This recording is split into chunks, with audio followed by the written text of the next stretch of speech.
In terms of change in the lives of ordinary people, one of the things that's happened in South Africa, for example, is a massive sense of disappointment when a liberation movement comes into power. What have you done to make their lives better? In practical ways, lots of roads. Now you may think that that's not much because you've come from a country where you've taken roads for granted since your grandfather's time.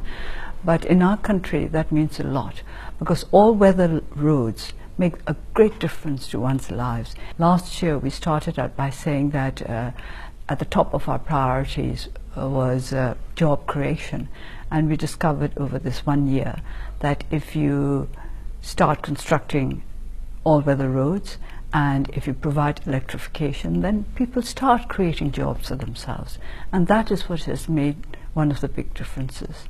But I think what we think we've done best, or rather what I think we've done best, is to take forward the peace movement, the peace process.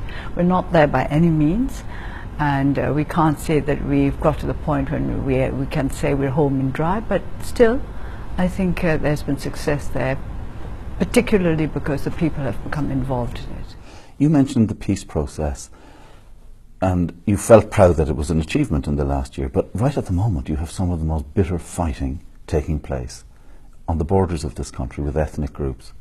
But Fergal, you work for peace simply, particularly because there's fighting. I mean, if there were no fighting, there would be no need for us to work for peace. If there were no fighting at all, if all this settles down, then that means the peace process is over. And I did say at the beginning that we're not there yet. You don't control the army. You don't control the security forces.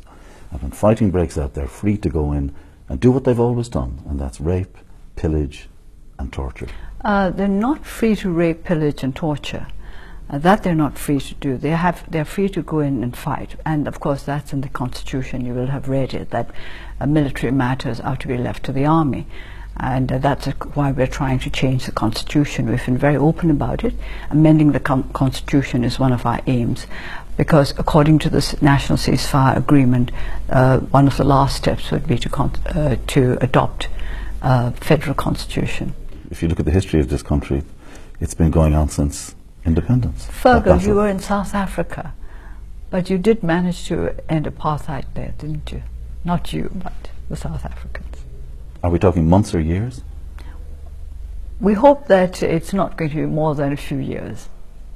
That's what we're aiming at. There have been advances in healthcare and, critically, more free elections. But all of this has been overshadowed by the terror in Rakhine State, where tens of thousands of Rohingya Muslims have fled what human rights groups call ethnic cleansing, and about which Aung San Suu Kyi has been condemned for failing to speak out. Can I come to the issue which has caused most international concern, and which has led to a real turnabout in the way that you were perceived internationally? And you're aware of this. You've seen the newspaper headlines. You've seen the comments from international figures condemning how you've handled the issue of the Rohingya Muslims. What exactly is it that they are condemning? They want you to allow a UN fact-finding mission into Rakhine State? That is just now. That is just what they asked for last month. But what is it that they have been condemning over the last year? Many, many people, including those who would be sympathetic to you, look at the situation and say, why hasn't she spoken out?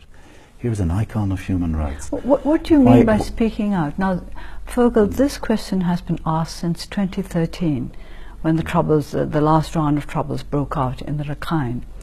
And they would ask me questions and I would answer them, and people would say I said nothing, simply because I didn't make the kind of statements which they thought I should make, which was to condemn one community or the other. Well, let me quote you what your fellow Nobel laureates said of you.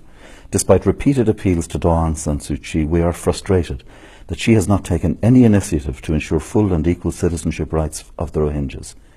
Daw Suu Kyi is the leader and is the one with the primary responsibility to lead, and lead with courage, humanity and compassion. Basically they're saying you failed the test of humanity. Well, that is their perception, but have they considered the fact that one of the first things we started to do after we took over the administration was to go through the national verification process to give citizenship to all those who are entitled to it.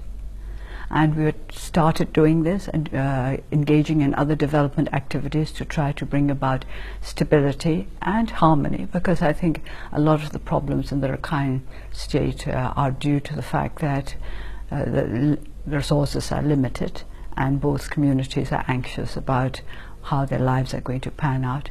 What happened was that in October there was these totally unexpected attacks on police outposts for no reason that we could think of, because we had started the citizenship verification process, we had started the process of trying to bring back people out of the IDP camps and resettle them.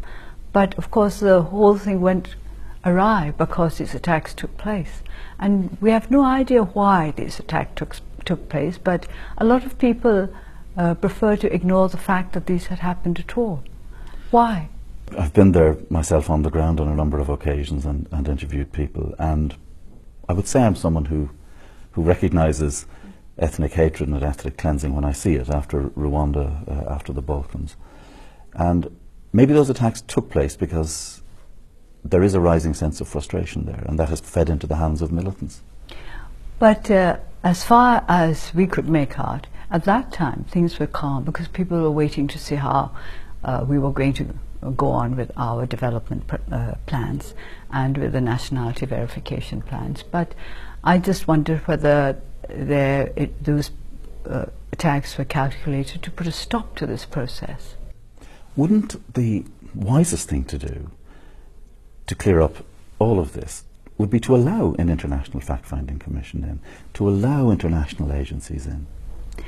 Well, we invited Dr. Kofi Annan's commission to look into the situation in the Rakhine before anything had happened. It was not because the United Nations asked for this. It was not because any other body insisted that we should have a fact-finding mission. We invited Dr. Kofi Annan to form this commission to look into the problems in the Rakhine, to help us to find long-term solutions. We would very much like him to come back to see how we are getting on with the implementation of his recommendations. Would you be happy, would you appeal to those tens of thousands who have fled the country into refugee camps in Bangladesh to come back, and would you tell them that they'll be safe if they do? If they come back, they'll be safe. It's up for them to decide. Some have been coming back, and we've been trying to find out why they fled, and they said it was because of the fighting. They didn't want to stay in an area where there was fighting going on. Well, it you was will too welcome dangerous. them back. We welcome them. It's not a matter of we will welcome them back. They have been coming back, and those who have come back have been welcomed. Do you ever worry that you will be remembered as the champion of human rights, the Nobel laureate who failed to stand up to ethnic cleansing in her own country?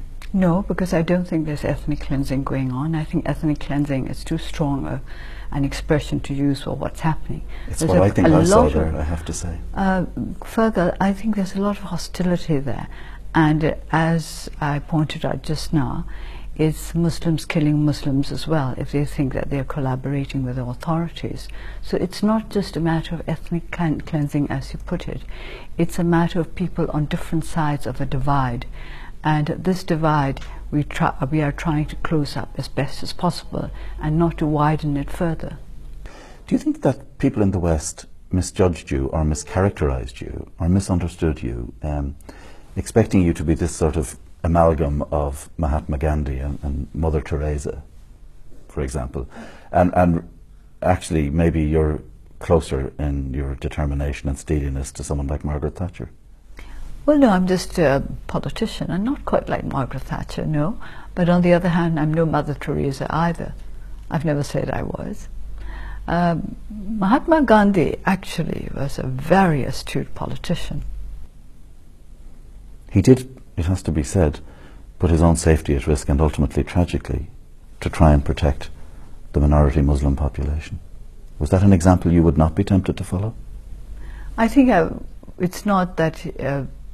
I don't think that putting one's life at risk is a particular example that I'd like to follow, but I would like to think that we could live up to his high principles.